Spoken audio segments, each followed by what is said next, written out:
Paano nga ba natin malalaman kung stable na tayo financially? Kasi minsan, feeling natin mayaman na tayo dahil nasa magandang company tayo, may posisyon tayo, masipag tayo, pero kulang pa pala.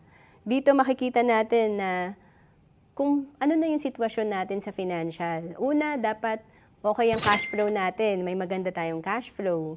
And then, pangalawa, may healthcare tayo. Pag nagkasakit tayo, may magagamit tayong healthcare. Pangatlo, meron tayong protection.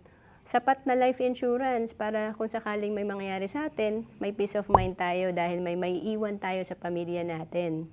And then, debt management. Na ma-manage natin na maayos ang ating mga utang. Hindi tayo stress sa pagbabayad ng utang. And then, emergency fund. Pag may emergency sa pamilya, may magagamit tayong fund.